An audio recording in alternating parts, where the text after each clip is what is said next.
All Okay. right, shall we start? Yes, let's start. So, welcome everyone to another talk in our summer series of talks. Today, Jacob Poole. I was trying to think of adjectives to describe Jacob Poole earlier, and there's just so many different ways to describe him. He's a go-getter. Someone says something, and he's just like, "Cool, I'm gonna do it," and he goes and does it. And he has quite an experience for college that he will share with you. And as you can see, it's how to make the most out of your college experience. If you have just come in, please click the link that Jacob has shared in the chat, or you can follow from his slides. Sign in, and it will enter you into a raffle if you're a current student or a 2020 alumni. Jacob, please take it away. Cool. Thanks, Brian. Thanks for inviting me. Hello. I'm Jacob. I'll give this presentation. I'll probably go over who I am in this next couple slides. But my overview, the overview of what I'm going to be talking about. Oh, and this whole presentation, I have a couple of comments. Let's go back. This whole presentation, this is from my experience. It's not the only path to go through college. I know a bunch of these other alumni have different paths of how they went through college. But a lot of my advice is valid to me because of my experience that I've had. But don't take that as the only way to go through college. I also want this to be very interactive. So anytime you have a question in your head, just unmute your mic or type it in the chat if you feel like not interrupting me. And I will stop right away and answer your question. But there's going to be a lot of participation from you guys, so I hope you guys are ready, and I'm excited. But yes, making the most of your college experience. That's me, as I just talked about, doing Citrus Hack, one of the organizations that I'll talk about later. So overview, a little bit about me. I'm going to talk about who I am, how to get into college and my experience getting into college. I won't go into that too deep because I don't remember a lot of it, and I'm also not the best person to talk about that type of stuff. And then also my college experience. This is a lot of what I'm going to focus on. Involvement, grades, resources, different things in college that can help you out, and hopefully some advice to kind of get you going as well. Hello. Oh, we have Molly and Robbie joining in. Heck yeah, still connecting audio. We're gonna give them a second. Welcome. And then lastly, we're gonna do jobs and internships and some cool things I have to talk about that. This is a picture of a lot of the engineering organizations. That's Brian. Hi, Brian. That's me, and that's all the other engineering organizations at the Student Org Awards for UCR. But yeah, I put a lot of pictures of me in here and random people. Hello, welcome, welcome. Thanks for turning on your camera. I'm encouraging cameras so then we can interact more. Heck yeah, heck yeah. Welcome, welcome. If you haven't signed in, there's a link in the chat to sign in. So please sign in, and that'll get you into raffle and everything. Click, click, click. Cool. So who am I? I'm Jacob Poole. I was on 589 from 2012 to 2015. My participation was mostly on the electrical and pneumatics team. And then my senior year, I was captain. And I'll go into why those things are kind of important later and how those have affected me. Because I know every presentation so far has told how 589 has helped you in the future. So I'm going to talk about that too. I officially have my bachelor's in science in computer engineering from UC Riverside. I finished this last winter in March, and now I'm an electrical engineer at Applied Medical. So I'm in Irvine. I work on medical devices, specifically an electrostatic generator that basically manipulates flesh to do surgeries and things like that.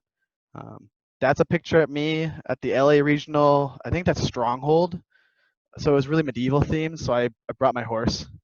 Yeah, I rode around on that, and that's me. Okay. So before we start, that's the overview of me. And if you have any questions about me, or you can ask questions, please do. I'm gonna move chat a little closer so I can make sure that I don't miss anything. But quick story time. I don't know if anyone remembers this. Does anybody remember this drawing that I made? Brian I Tanner, the remember it. smartest. Brian remembers it. Okay, okay. So I wanted to just go back to my freshman year in high school.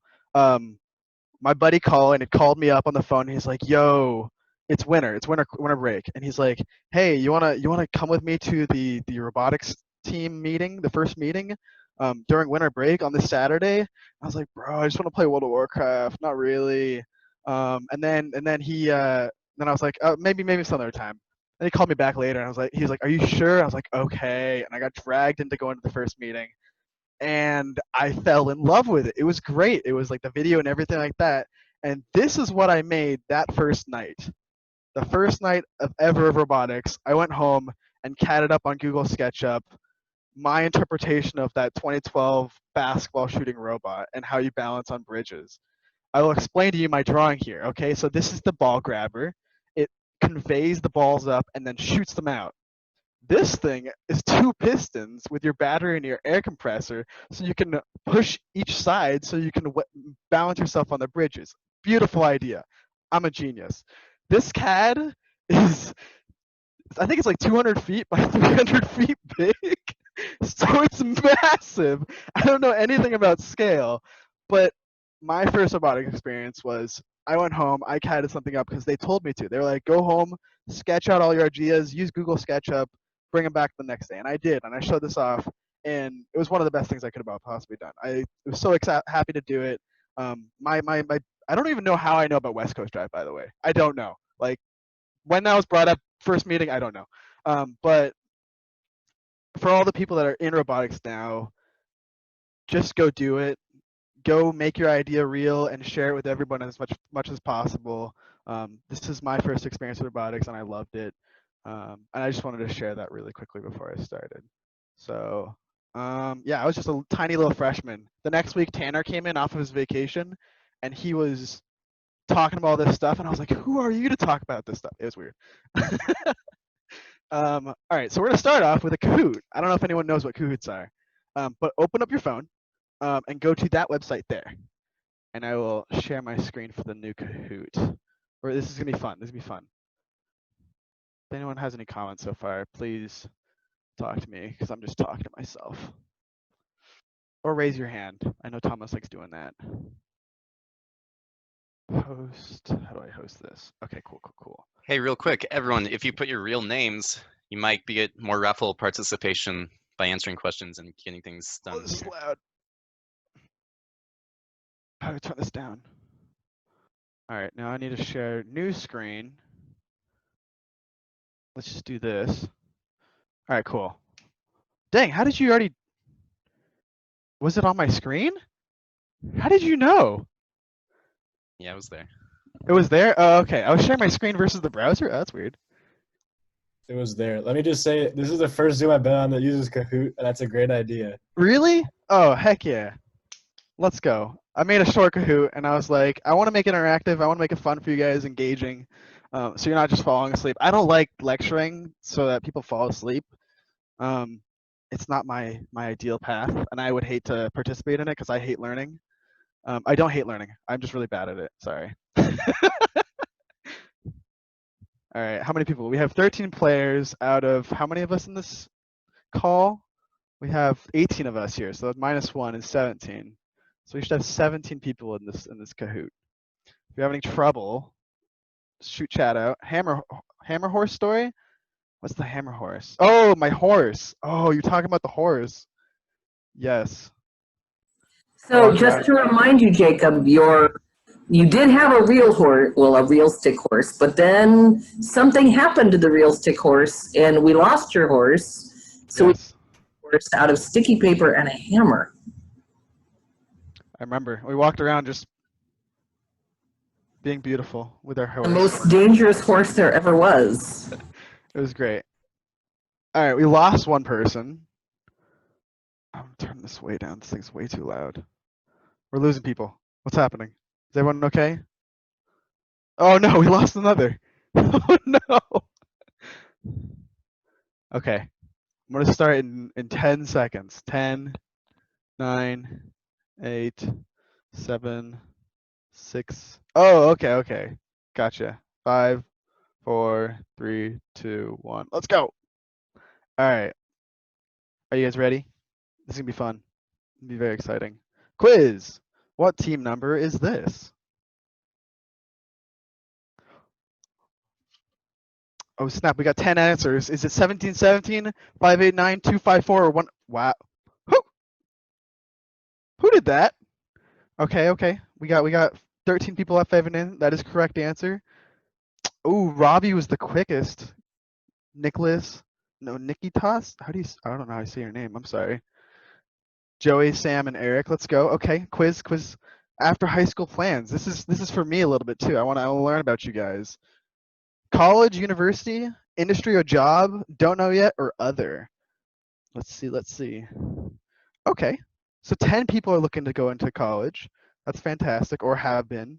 One industry job, 2 don't know yet, and 1 other. Okay. Let's do it. That one didn't count for points.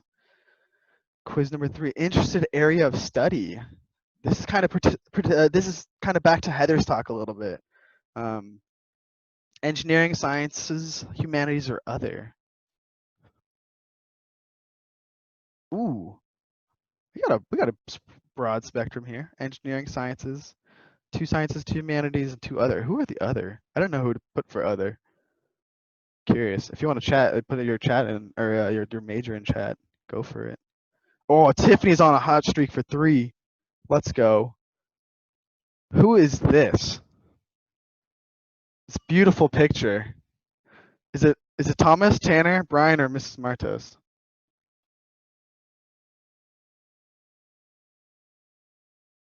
Ooh, Thomas and Tanner. Not quite Thomas or Tanner. It is Brian. I wonder if like Thomas did Tanner and Never mind. Joey slides into the lead with 21-20. Okay. Joey's celebrating over there. How much do you know about college? A good amount. Some, not much. Been there, done that.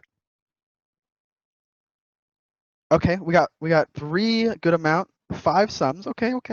Not much. We got 1 person. Hopefully you can learn something. Been there, done that. You're just here to experience fun. Joey's still in lead. Ooh, Ravi's they're on fire now. 5 hot streak. How many clubs are you currently a part of? 1, 2, 3, 4 plus.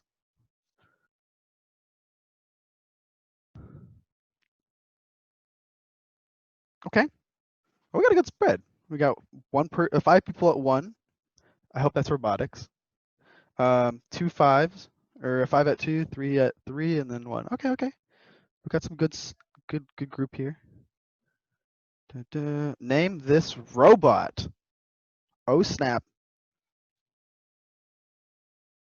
We got some slower answers here. Ooh. 10 answers. Is it a Thanos? Stephanie, Interstellar, Melman. Ooh. It's Interstellar, guys. Good try. Oh. Eric jumps into first place. Why is there a triangle here? Oh, you on a hot streak or something? No. What?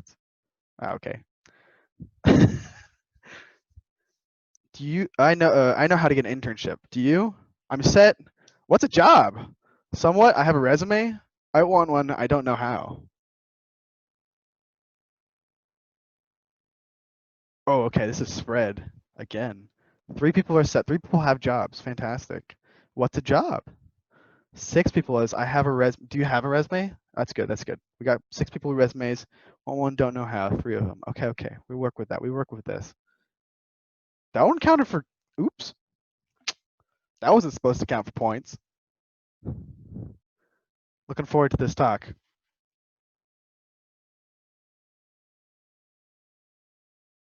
Yes. Meh. No, I didn't defend. Oh, we got 3 correct answers with potato. Let's go. Okay. 11 at yes. I appreciate that. At least no one needs to go defeat an Ender Dragon. I'm happy with that. Ooh, Thomas slides into first place. Oh snap. It's a close one. True or false? Go 589.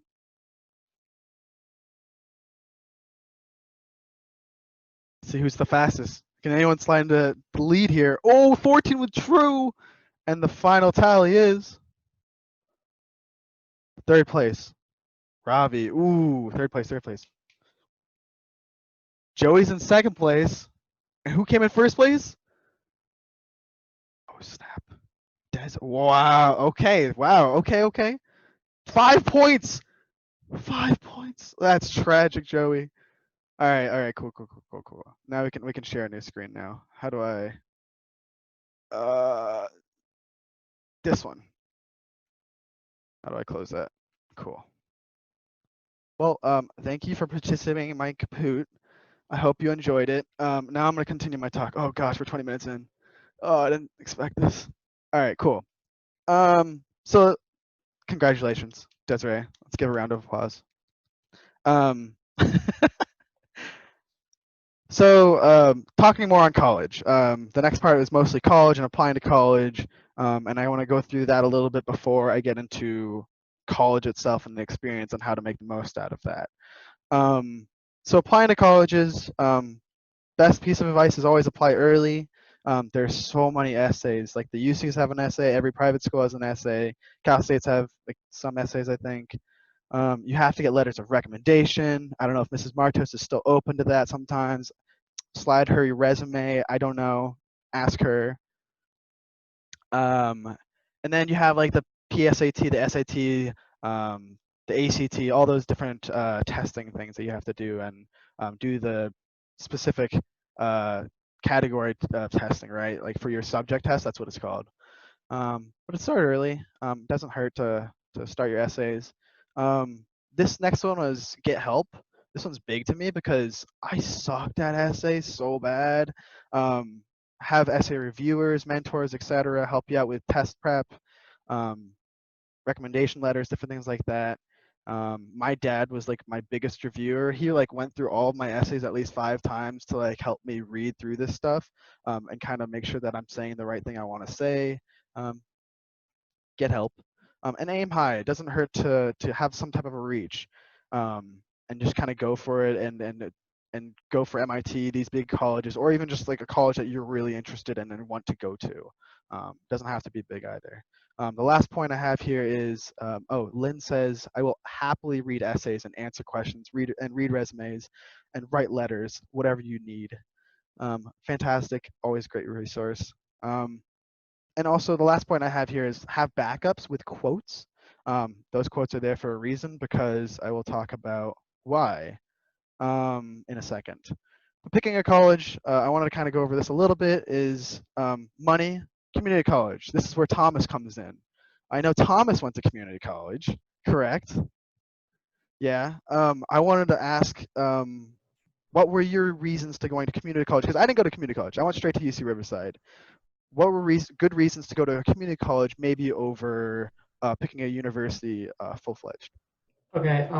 For me, it's actually a very, very special case, which the main reason why I chose community college was I got admitted to other four-year universities, but way back when I was younger Thomas, my immigration status to the United States did not allow me to get FAFSA funding because I was on the non-permanent resident visa, and the U.S. government will not give you money because you're not considered a U.S. person.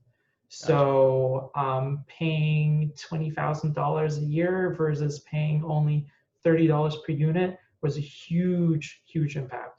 Yeah. There are other factors, but it's just like orders and orders of magnitude of money. And you, especially in the first 2 years, you get the same level of education. It might not feel the same, but it is the same. Some of the comments from other people that I know have gone to community college have said, one, the biggest thing is money. Like it's just kind of outlying, like money is a big reason to go to community college for 2 years versus going to a university. Experience might be different. You might be commuting differently. But also, what a great plus I've heard about community college is that the professors there are purely there to teach and really are really good at teaching you guys. And I've heard people like just say outstanding things about the professor from community college, and I'm kind of like jealous sometimes because maybe at my university some professors are focused on their research versus their teaching. So might be a good reason to go to community college as well, is the different type of education as well. Any other comments, Thomas? Yeah, no, that's definitely a good point. Another comment that I have that I just thought of is that there's the underlying expectation that once you graduate high school and or you turn 18, you're an adult, parents throw you out of the house, and you go on and do taxes and all these other adult things. Development, to become an adult, whatever you define as an adult, is different for everyone, and that's fine. And having the opportunity to go to community college, where usually you choose a local one, so you can still live with your parents and you can still kind of, stay in your community that is actually really great for those who are, afraid or not ready to take the first step.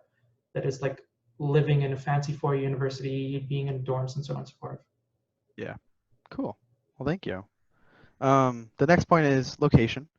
So location was maybe bigger for me in that you don't have to commute to campus, or you maybe want to commute to campus. You need somewhere that's closer. You can't really afford on-campus living.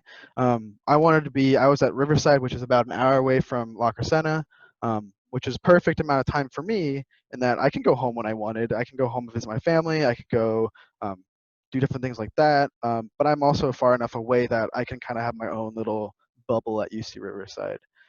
Maybe you want to go cross country, get out of your parents' home and try something new. Who knows? I'll talk about studying abroad a little bit later as well. Major, maybe a specific college doesn't have your major. Maybe like UC Riverside doesn't have aerospace engineering. Or you can go to another college because you really like the way that they teach that major. Look into that. You can look into atmosphere. Go on a tour. That's the biggest thing is like learning about a college is you want to go on a tour to see how students kind of interact with each other. If you vibe with that, is it a total like frat bro like culture? Do you want to be there for the frat bros, or do you want to like kind of just take your hands off and be more chill and stuff like that? Mrs. Marta's raised her hand. Hello. Question. So one of the challenges right now in these days of COVID is going for that tour, right? True. Yes.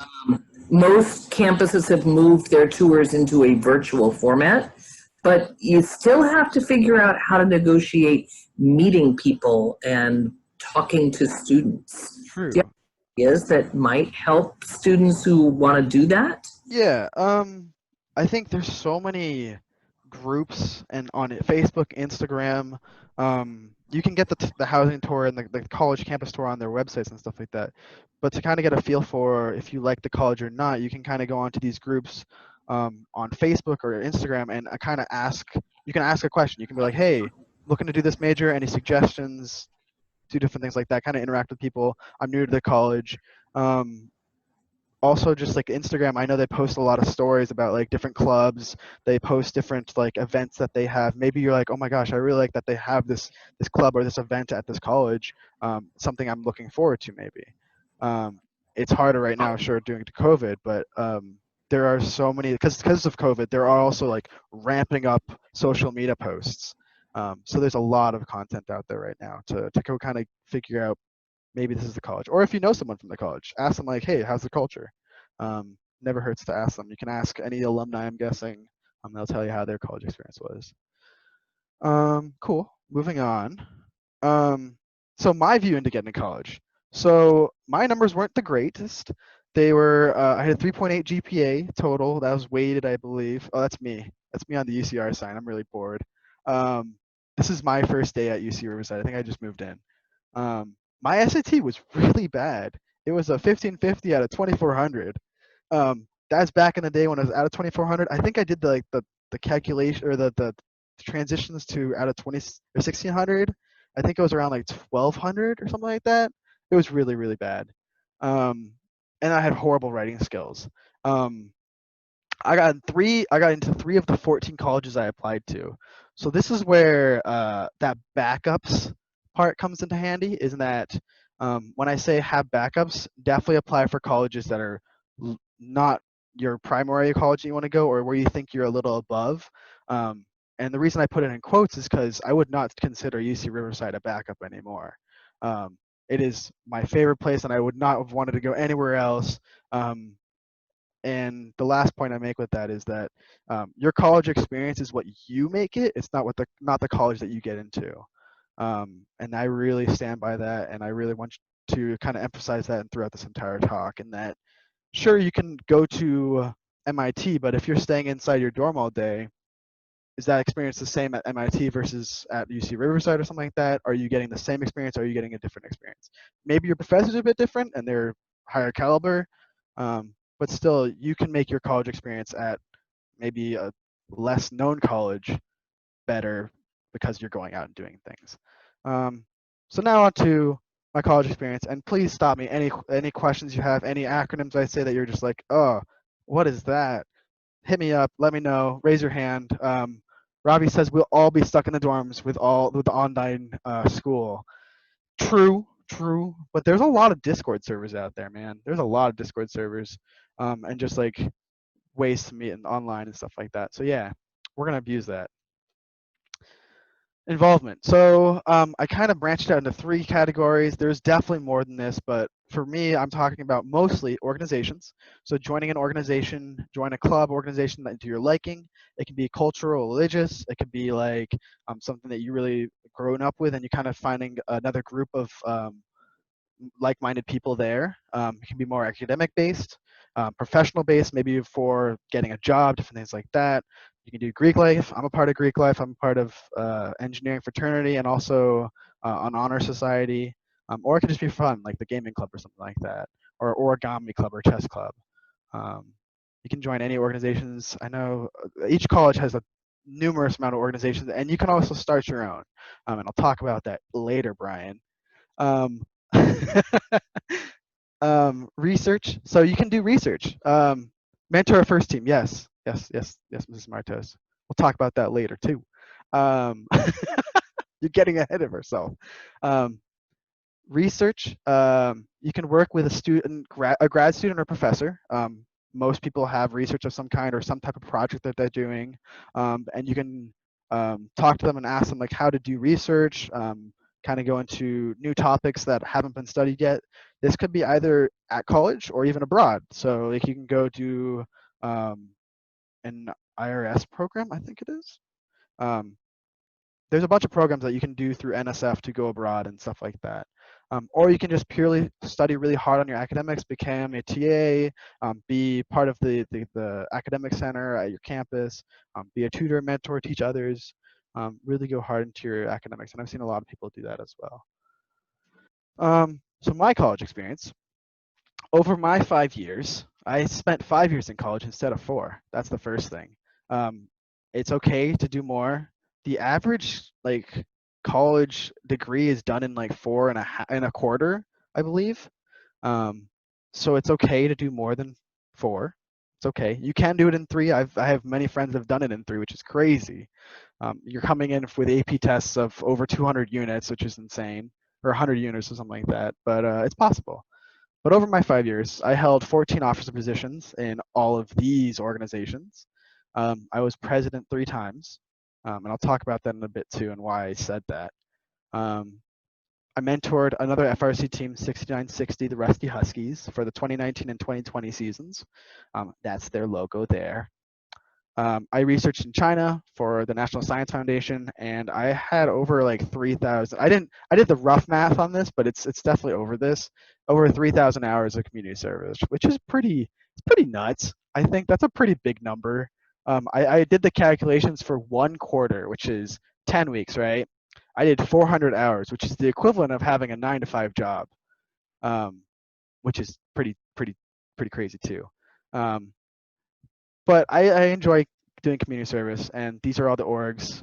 There's Society of Women Engineers here, Institute of Electrical and Electronics Engineers, Eta Kappa News, the Electrical and Computer Engineering Honor Society, this is Theta Tau, Engineering Fraternity, Association for Computing Machinery, RoseHack, Women in Computing, CitrusHack, BC Leadership Council, Rusty Huskies, and then National Science Foundation.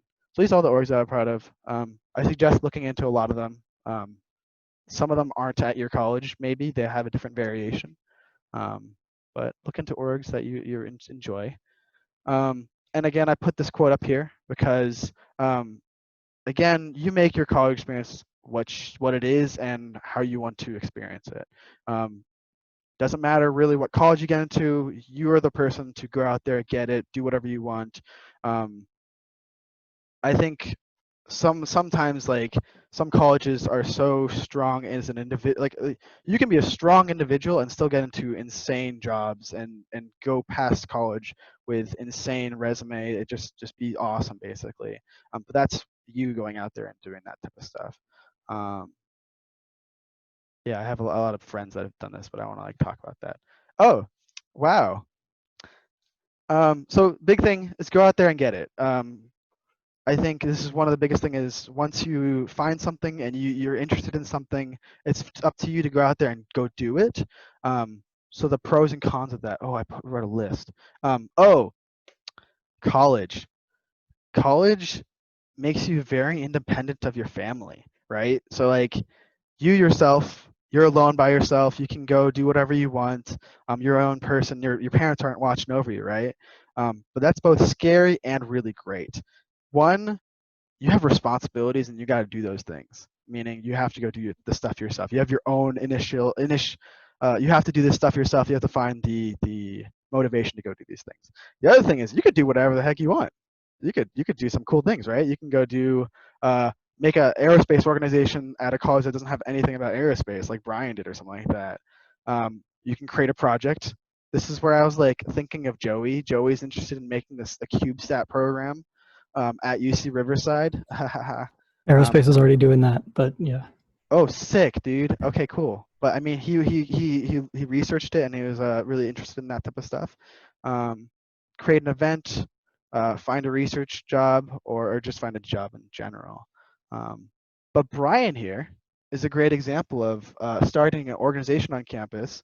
I don't know if you want to say any words of your initial go get it vibes of how you got motivated to go create this organization, or you guys' like first startup experience, I guess. Yeah, so I really wasn't part of the initial mindset to turn it into an org. In that picture, the guy sitting on the steps is the brains behind turning it into an org. Everyone else was just taking over a rocket project from ASME, and Xavier was just like, yo, let's go out, let's make our own org. And everyone was like, sure, you do all the work. So he recruited me in, and I kind of became his unofficial vice president. We laid out all the groundwork. This was a great team. We won the executive board of the year, our first year as an organization. I don't think they've done it since.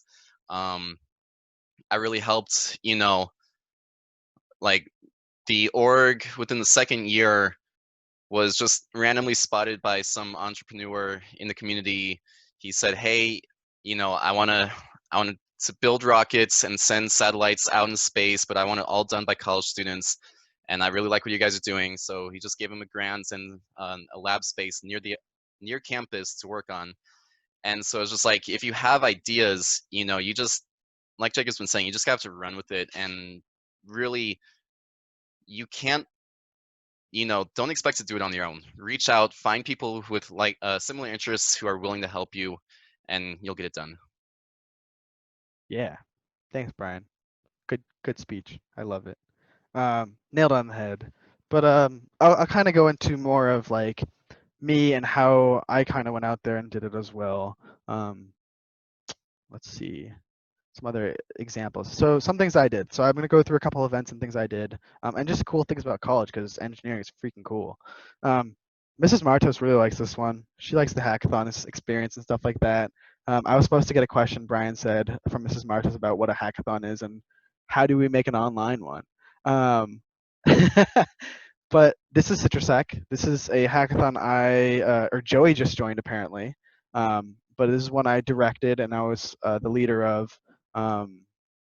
Sound, can you hear me? Hello? Is there sound? Okay. Is this maybe just Antonio? Have we lost Antonio? Oh no.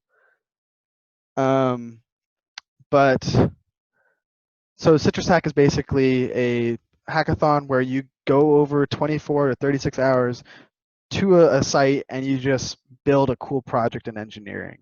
It can be anything you want. It can be an app to make your toaster work and be Bluetooth or something like that, or just monitor a rice field or something like that. Do something really cool within the 24, 36 hours. We give you free food. We give you free everything. You just have to make a cool project. And this is one of the cool things that we started up at our school where we built this community and this atmosphere to kind of build upon and grow and create cool experiences and opportunities for engineers. That's one of them. And the next one is kind of the reason why we started something new, which was RoseHack. So CitrusHack was there before, and it was an engineering hackathon.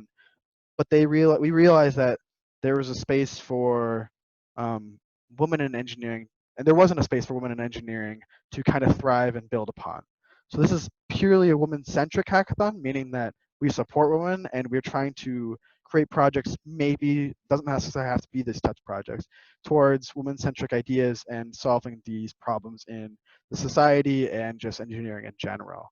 So we created a organization to create a hackathon, and we've done it for 2 years now, going on 3, where we bring 200 engineers from all over the world. We've had people from like Canada and New York and Boston and like Washington D.C. all fly in and just kind of hack for a weekend, which is really cool. Yeah, another thing we did, I went out and mentored a robotics team. This team, it was their rookie year. They had done 1 year before. They started in 2018, and they only started with the physics teacher right here, Mr. Quall. They had one physics teacher, and that was their only mentor. And they had like 30 students, and they were asking UCR students to come help mentor. And mentoring is a big project. If you haven't seen the time commitment of your mentors so far, so I, being just loving FRC for some weird reason, I don't know why, I was like, yo, I will go mentor these kids and we'll have some fun. And it was just me and Mr. Qual for that second year, and we mentored a really cool team. We built a robot, and it was weird to see. I really realized like how much you should value your mentors at 589. Like the amount of experience and the amount of knowledge that they have is insane. And the amount of time they have to deal with sorry. There's a lot of interesting stuff that's gone on with this team, and I've enjoyed it so much. But mentoring them, making them realize that prototyping is a real thing, and you should think why before you just do, is a really hard thing to make them understand. But I went out and mentored for 400 hours in a quarter this team. We built a cool robot. Potential. So this is a weird one. This is one I was like, bye Sam, thanks for coming, man. Hope you have a nice day. I hope your float's going okay too. But this is an interesting one that the college kind of, where I worked with the college specifically for, is just create an event to kind of fundraise and do like a charity style fundraiser. And this was interesting because we got to bring a lot of cool people in and professors in to kind of chat with and just have fun with. But this is one that was specifically with the college, and you can kind of interact with your administration and stuff like that. Yeah, I don't know much more to say about that. Olympics. Okay, so this one's inspired from 589. I a long time ago, or not a long time ago, not long ago, 589 used to participate in this thing called the Aerospace Summer Games, where all the big aerospace companies would go to each college or go to the beach together, all like 25 of them, and they'd compete in all these summer games like the Human Pyramid or Watermelon Contest or Tug of War or golf or something like that. And I thought this was so cool. We went like twice or 3 times or something like that. I had a blast going to those times, especially dodgeball. I love dodgeball. But I was like, why can't I do this at my college? Like, why can't I bring this event to my college and kind of make it something fun for all the engineering organizations to kind of go throughout? So I did, and I brought it. And it's been like one of the most fun events. This watermelon contest is absolutely hated by everybody. It's the most dredged thing in the whole world. Like people just, they look forward to it because it's so exciting to watch, but to do it, oh man, people hate it because your nose just gets in the watermelon. It's a rough time, but it's super fun. So that's something I found for my 589. I was like, why not bring it to my college? We don't have something like this. And we've brought like 40, 50 people every year to the beach, which is like an hour away, which is crazy too. And we grill and everything. Yeah, it's a lot of fun. So go do these things. What else? So yeah, go do it. I put the slide back up here again because like kind of refresh, like you can go do organizations, you can do clubs, you can get really involved in this stuff that like I did, and get really involved in that type of stuff, or you can go get really involved in research or academics. It's up to you about what you want to go do, and kind of put your passions towards. And on that point, passion. This is one of my biggest things. passion, I want to you want to find what you want to love to do. You want to find something you love to do and you want to go do it full-heartedly. And these things to me were, I liked leading people to a goal. So I really enjoyed working with student engineering organizations and being a leader among them. That's why I had 14 office positions in 5 years. And that I kind of led back to 589, where I was captain of 589. This is where I figured out I really enjoy being captain and leading people in a group, and interacting with people specifically. Maybe not just the robot, but mostly people. And I found that through 589 as being captain. Teaching STEM. I mentored FRC. I was part of some of the academic organizations where we did a lot of outreach to high schools, middle schools, and things like that. And where I learned that from was I TA'd for Dr. Neat. I TA'd 2 years for Dr. No. Is it a year? 2 years. 2 years for Dr. Neat, something like that. I TA'd his robotics class twice. And I absolutely loved it. It was great. And I figured out that I really enjoy teaching and education and that type of stuff. And I really love volunteering. I have 3,000 hours plus of volunteering, and that was from 589's FLL and outreach. And these are things that I'm passionate about, and I've gone to college and found little groups to kind of push these things and kind of take what I want to do and use these groups to kind of go do those things and kind of bring some people along the way as well. I took this idea and I did it at Merced too. Thomas did this too. He was part of SWE. He was a part of a lot of cool clubs and research up there. But yeah. Do you want to comment, Thomas? It was fun. I did lots of good stuff. I actually have a question for you about that, but I'll ask it later. Oh, okay. But yeah, the biggest thing is just find something you're passionate, and you don't have to know it right now. It might take some time to go find it in college, but you can kind of find it through high school. You can find it in college and kind of go find what you want to do. And this kind of leads you into later in life as well. But balance is key. On the right, this is my calendar. This is my calendar from one of the quarters, 1 week in the quarter, where it was a lot. As you see, there are overlapping things here. There are like 3 things here. There are 4 things here.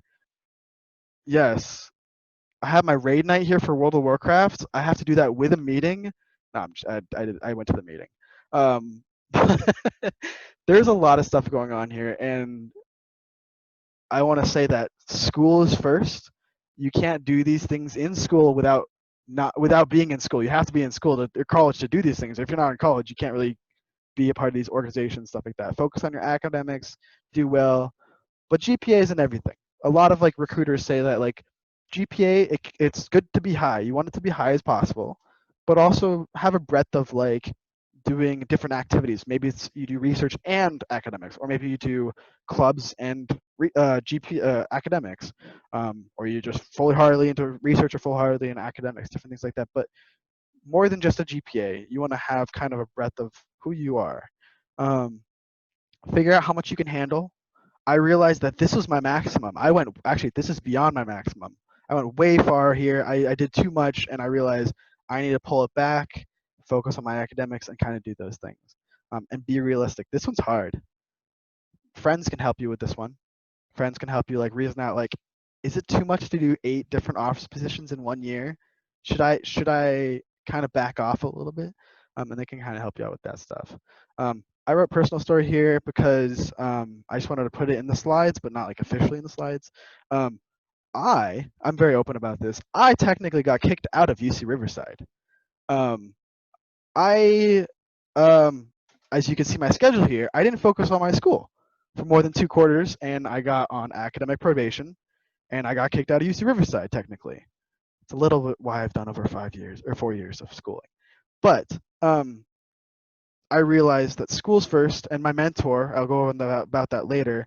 I got back into the college. I didn't like officially get kicked out technically, but I did get dismissed from the college because my academics were great. And I want to make sure that I tell this story because I did way too much, and I didn't focus on my academics. You want to focus on your academics first and make sure that you are at least bottom level and making it through school to make sure that you can kind of do the things you love to do and do them all really well as well. But get through school, have fun. We all learn. We all have a rock bottom. That was my rock bottom in college, and I've been a good ever since. And I've been a good potato ever since. But it takes time. Everyone learns. But learn from my experience in that. Don't get kicked out of college. It's not a great time. You sit on the floor in a hotel crying. True story. So I want to now go into any questions so far. Any questions about passions? Thomas had a question. I don't know if you want to bring it up here before we move on. Yeah, I will. You've done a lot of organizations stuff, and it was great. And I've done a lot of organization stuff, and it was great too. My question is not so much what kind of advice you would give, because you did, but what kind of advice would you give yourself? If you could go back right before you joined your very, very first organization, what would you do different, if anything? What did you do different? So a couple stories. So I got involved my first quarter at UC Riverside because I went to the involvement fair, and most organizations have some type of an involvement fair where they showcase all the clubs, and you can kind of go around and talk to them. And I found the Society of Women Engineers, where there was a friend, or now a friend, I still know her. She did FRC too, and I was like, oh my god, you did FRC? I did FRC, and we became friends, and I joined the club, and I got super involved there. And that was my first club. I was super excited by that.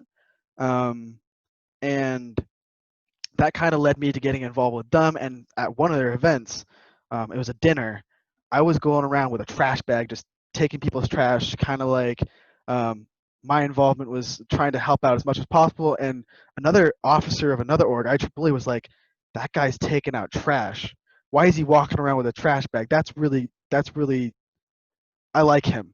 I want him. And she literally said to her vice president, I want him. And walked over and was like, would you like to be our secretary? And that's how I became an officer of their org. So I like, go beyond, go do things that are like beyond yourself. What would I give myself? I think, okay.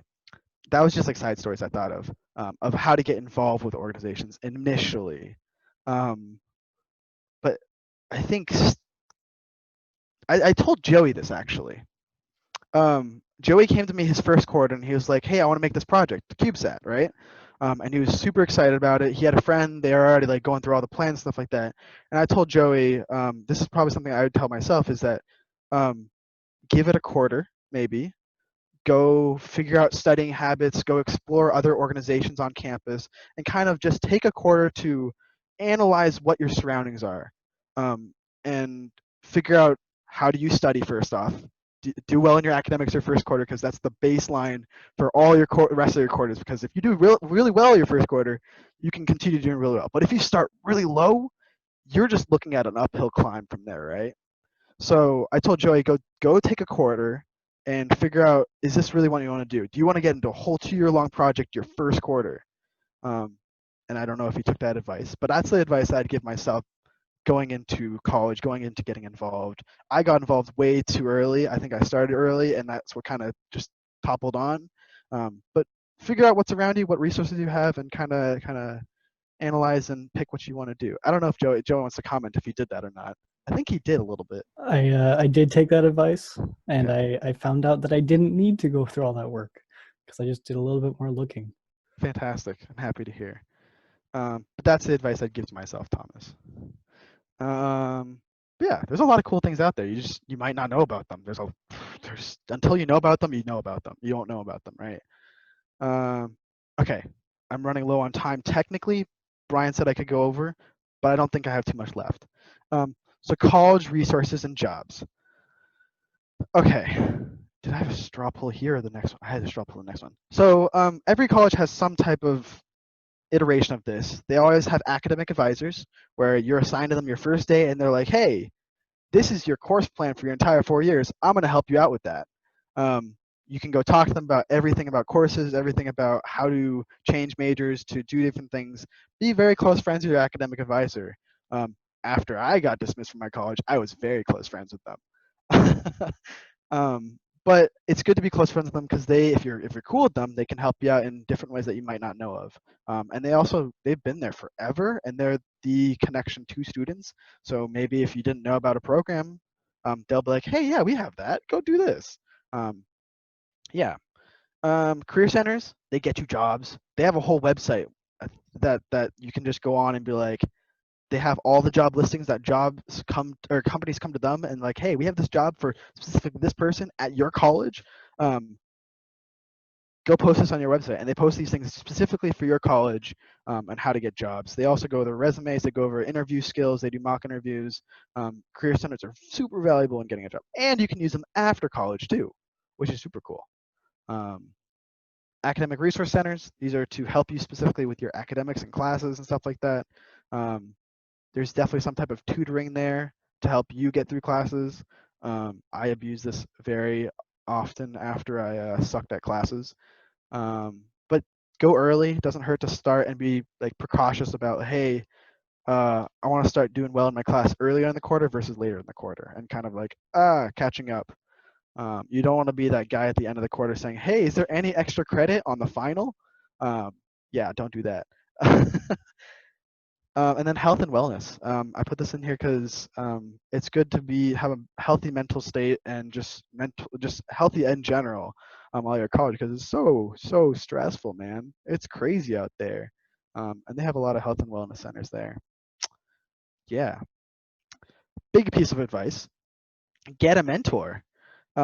Mentors are super great. They help you with a lot of things, a lot more here than I've listed. But specifically college guidance. Maybe they've been through college before. Maybe they're just a couple classes older than you, and they've taken the same classes. They can help you out with courses, academics, etc. They can be a letter of recommendation, like Mrs. Martos. She's maybe a mentor. Emotional times, they can help you out with like, oh, I got dismissed from college.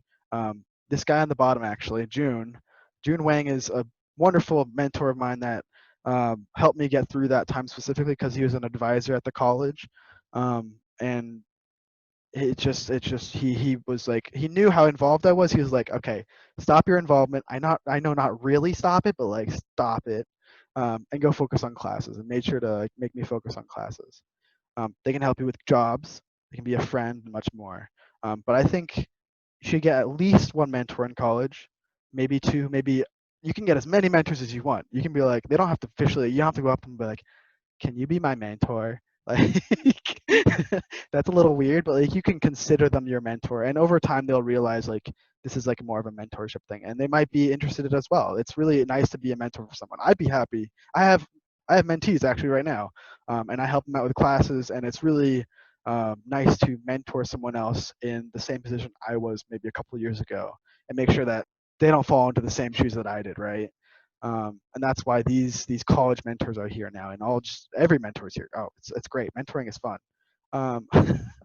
but find yourself a couple mentors, and make sure that you be friends with them. Alberto on the right is one of my close friends, and he's been my mentor, and we're very common in our personalities and like the way we think about things. And he's also an electrical engineer. Yeah, mentors are cool. Question from Tiffany: how do you keep in touch with your mentor, like over summers and periods of inactivity? Thanks for coming, Ravi. Thanks for stopping by. Sorry, it was a little over an hour. Peace, man. Hope you do well in college, man. Hope some things helped you out a little bit. Thank you. But back to Tiffany's question. How do you keep in touch with mentors? Message every once in a while. Lynn likes to do this thing where she messages you. Sometimes the I'm sure all of us like alumni have gotten a random message from Mrs. Martos, and it's great. You catch up for a little bit, and that's it. It just has to be a couple words or something like that. But you can just be like, "Hey, how you doing?" Just ask them. It's like I think the easiest thing in like when we're out of these quarantine times, it's easy to just ask them like, "Hey, you want to grab a coffee, catch up a little bit?" You can kind of catch up on life and talk about what you're up to. Maybe they can give you some advice of like, hey, do this, or like kind of like talk about that type of stuff. Over summer, maybe it, maybe you're not doing anything over summer. Maybe it's that you're most likely gonna like, or maybe if something does pop up in the summer, like, hey, you have an interview for a job, you can message them like, hey, I just want to let you know I have this interview for the job. I'm super excited for it. Maybe I was wondering if we could chat a little bit before I interview and something like that. Um, Specifically, maybe 589 mentors. I think this Discord server should definitely have your 589 mentors in it. I didn't know they're not in it, but kind of getting them in the same like grouping as you can kind of get them some interaction with that. I don't know how if they would even use it. It's hard to know. I know Brian's on there, but 589 you can kind of talk about. You can use platforms to have that type of stuff. Play games with them. I know they're fun to play games with. Yeah. So moving on. I hope that answered your question. If you want to ask more about that or more specifically, let me know. I don't know if I answered it perfectly. Become friends with your professor. This is Dr. Lependu. I am very close to him. I've had dinner at his house multiple times. It's great. It's really interesting to have dinner at a professor's house. He also tuned into my stream once while I was drinking with my buddies. Don't drink under the age of 21. And only, yeah, okay. But I'm close enough to him to have this relationship where I can eat dinner at his house for random reasons, just to catch up, or just like he can chime into my life and see how I'm doing and stuff like that. But it's nice to have these bonds with these mentors or these professors because they can help you with involvement at college. They can be a mentor to you. They do research. They do cool things. They're really smart. They have PhDs. They're really cool, smart people. They're kind of intimidating, though. I will say that it is kind of intimidating. And then classes. I mean, they teach classes. They know the most in the subject that you're studying in. It's cool to kind of talk to them. You can. This is how to become friends with your professors. Sorry, I misread my bullet point. Oh, cool. Thanks. Cool. Sorry, I'm going crazy now. Am I talking too fast? Am I okay? Are we okay? Okay, cool. So how to become friends with your professor? Being involved with organizations, just kind of being involved doing events. You kind of can invite professors to events and stuff like that, and over time they'll kind of realize and recognize your face a lot, and you will be able to interact with them beyond just like in class, right? They see you involved outside, they like involvement outside, they're like, oh cool, you've been around here somewhere before. And then you can kind of build off of that. You can do research with them. That's what I was saying. If you do research under them, you're going to become very close to them. You're in their classes. That is the easiest way to get to know your professor, is that you're sitting at the front of class. You'd be like, hey, ask questions in class all the time. Just be really interactive with them in their classes, and even go to office hours and stuff like that. Someone asked, Desiree asked, I heard somewhere that if you go to community college and then transfer to a university, it is harder for you because you have missed like a lot of basic intro classes for your major. Is that true? So maybe Thomas can speak to this a little bit, but what I've heard and experienced is that community college teaches you different things that what you like, because you have to do your base GEs, right? Your general education requirements, right? At a community college, but when you transfer to another university, they're teaching something maybe completely different in their general education requirements that you kind of have to catch up to, right? Maybe they finished this topic, but you didn't quite finish it over here. So you kind of have to maybe catch up here. What I've heard a lot of people do at their first, from transferring, after their first quarter transferring, that first quarter they take a little less classes than they're supposed to. So maybe not taking 4 classes, they take just 3 classes to kind of get up to speed in the teaching environment, because it's definitely different. And then kind of getting up to speed on just everything about, because it's a life shock, right? You're going to a giant university after doing community college for such a small amount of time. Whereas as a freshman, they have a lot of introductory level stuff to kind of get you interested in college, kind of get you ramped up to doing full-on fledged classes. Thomas, you want to speak a little bit to that? I don't know if that made sense. Yes, that does make sense, and I'll go into it real fast.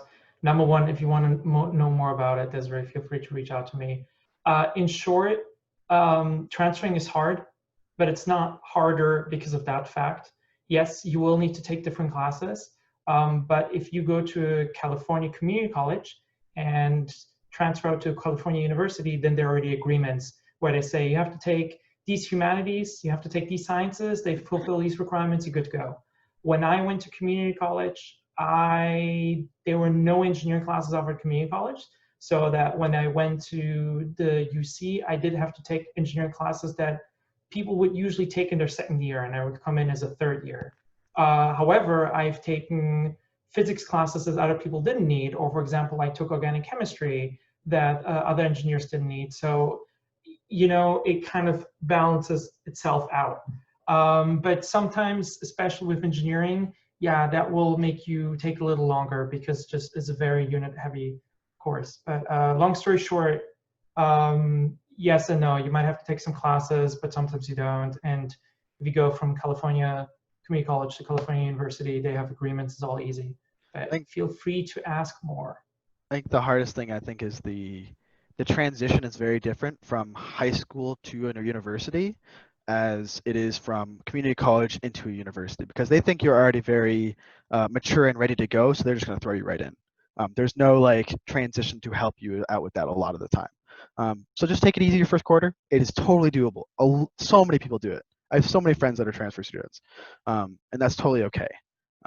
Just take it easy that first quarter, and I'm sure there's definitely resources out there to help you with it. Yeah. So continue on, professors. Build a strong relationship with them. Be their friend. It's not that scary. Over time, you can kind of build this relationship with them that's beyond just like, hi, I have a question about your class, and more like, hi, how was your sushi class on Saturday? Different things like that. And I have a couple stories of that. Dr. Chen she's a professor that's very new to UC Riverside. And one time I was just walking through the halls, and I saw my friend. I was like, hey, what up? And I fist bumped him. And Dr. Chen was walking right behind him, and she's like, can I have a fist bump too? And I was like, yeah, sure. And I fist bumped her too. And I was like, that was a weird, funny moment. That's like, if I wasn't as close to her as I was to maybe, if I wasn't close to her at all, she probably wouldn't have asked for a fist bump. But like, I had known her from events. I'd actually never been in her class before, but she'd known me from events and stuff like that. And she's like, just playing fun. They're cool people too. They want fist bumps. I don't know. Like, it's just weird. Another story is Walid Najjar, another professor. I was in his class, and the next hour I had his class, and he was walking through this cafe that I was sitting in with my friends, and he looks at me and he's like, "Are you coming to class?" And I was like, "Yeah. I'll be there in a minute." And this happened multiple times, and he just walks through the cafe and just stares at me and kind of like hints at me like, "Hey, go to class, man. Hey, go to class." And that's because I sit in the front of his class, and he knows me because he sees my face, and he's just kind of joking around completely. But it's kind of funny to have these weird interactions with professors that you might not have if you were just sitting in the back of class. You want to be close to them, and they recognize your face and be close to them, that they're able to write you a letter of recommendation or something like that.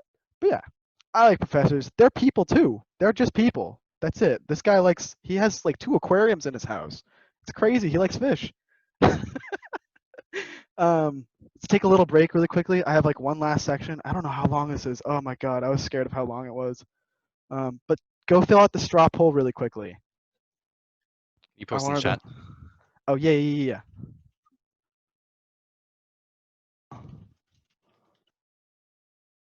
Oh no, that was just the wrong link. Oh no, did I do it wrong?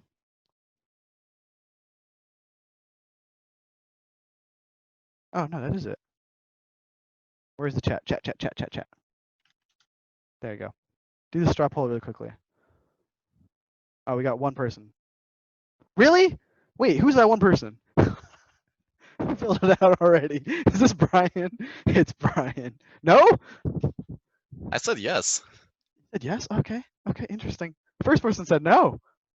I was like, what? Impressive. Impressive. Oh, okay. We got 5 yeses to 1 no, and not really. 5 still. Okay, okay, okay. Working with it. So for those that are still working on it, the question is, who wants to make money? Basically, who wants a job? Because you can make money without a job.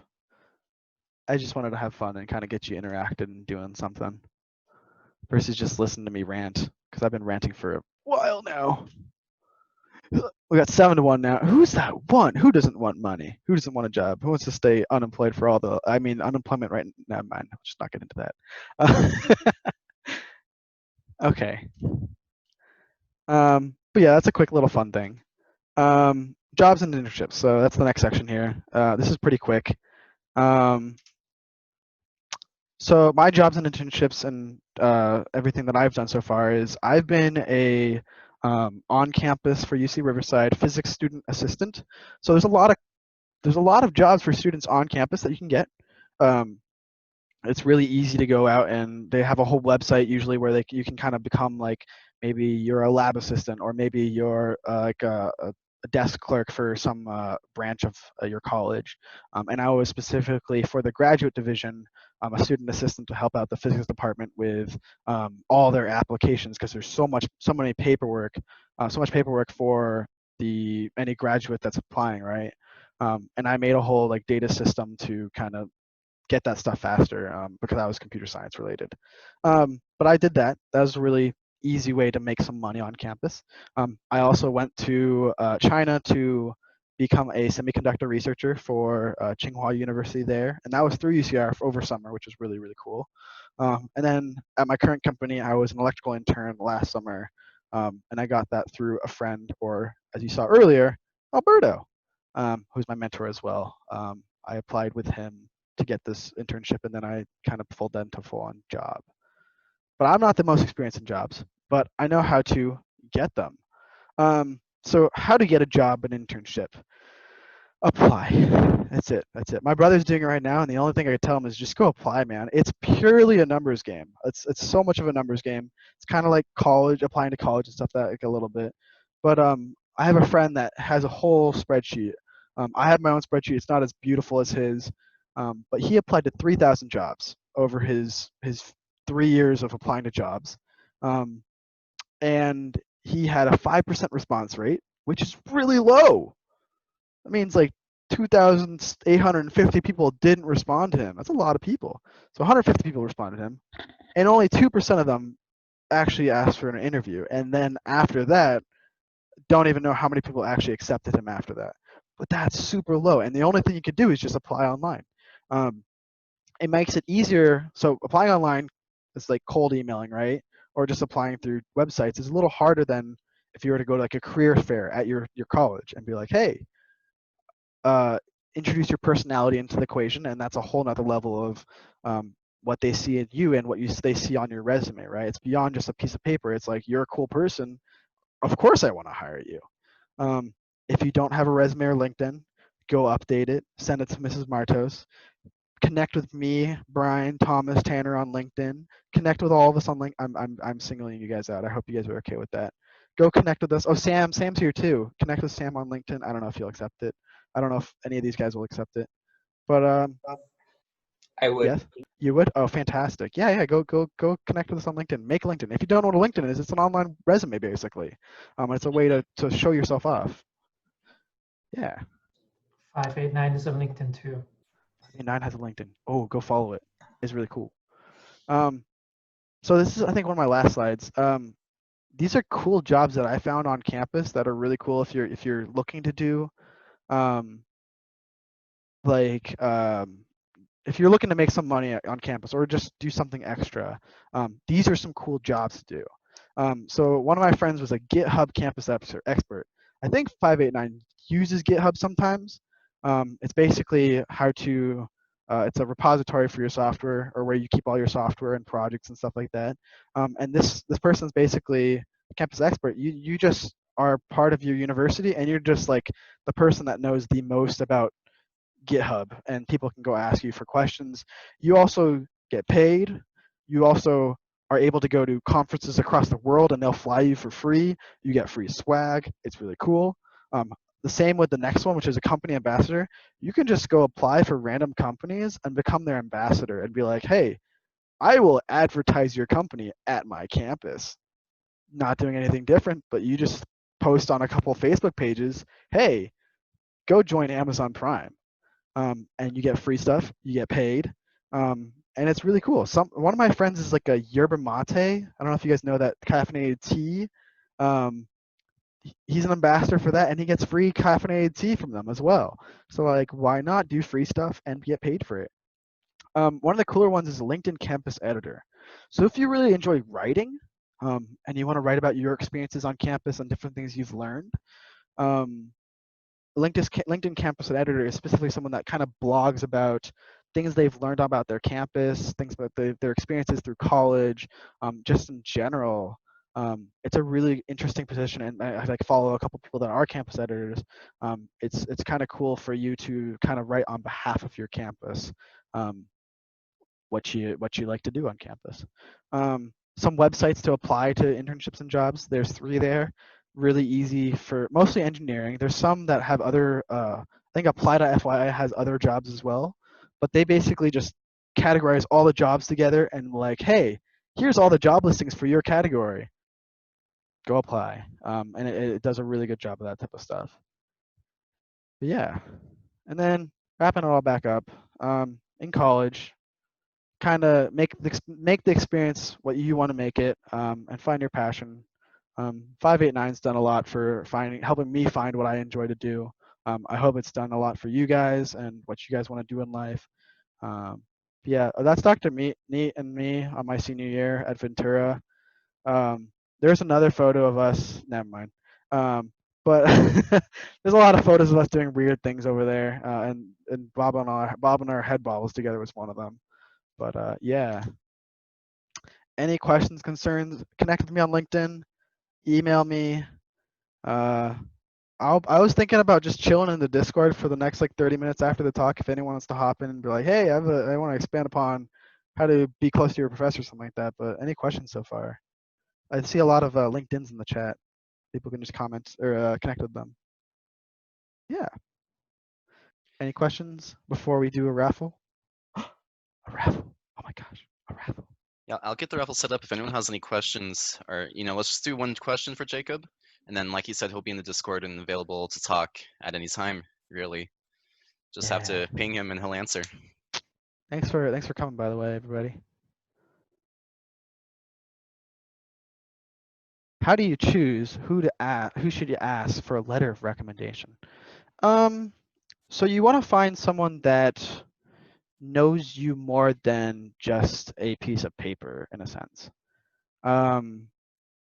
Like, so maybe you're in their class 2 or 3 times, but maybe you haven't shown your personality to them. Maybe you haven't done anything extra with them. Letters of rec can come from literally anybody. I've actually written a couple letter of recs for people for jobs because I've worked with them pretty intimately, and I know their personality, I know their work ethic, and I can kind of vouch on their behalf of like who they are as a person and as a worker, because that's in the end either a college or a job. They want to know who this person is. Letter of rec, you send them both a resume and a letter of rec usually. Resume shows how cool you are as like an academic person. So someone in classes, how good are you in classes? What is your GPA? How involved are you? These are all number-based things usually. Your letter of rec kind of shows more of your personality. And this is something that if I write towards more their personality, who they are as a person. Are they hardworking? Are they maybe they're not as hardworking? They're procrastinating more often. But someone that can kind of vouch on your behalf of who you are as a person, along with are you a good working person? Not necessarily have to know all of your achievements. It's usually good when you ask for a letter of rec, you want to give them your resume as well. I always ask for a resume because then they know what they can kind of jog their mind of like, oh yeah, you did this app competition a long time ago. I should totally write about that. I remember that. I hope that makes sense. You want to ask someone that knows your personality and your work ethic. If that makes sense. Yeah. Any other quick questions?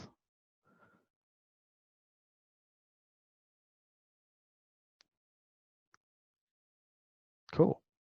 Well, thanks everybody. All right, cool. So yeah, before I announce who won the raffle, huge shout out and thank you to Jacob for speaking to us today and sharing your crazy story with us. Very fascinating hearing you speak and just talk about passion and just, you know, your mind's always there. Fun, dude. All right, so raffle, if you signed in, you were entered into the raffle. If you showed up in the top 5 of the Kahoot or asked questions, made comments, I just added you to a list, threw it on random generator, and so congrats to Kimberly. You have won the Bluetooth speaker. Yeah. I'll reach out to you separately to figure out how to get that to you. So you'll hear from me soon. Yeah. It's a pretty sweet Bluetooth water resistant speaker. It's cool. Yeah. Well, thanks for everyone for coming.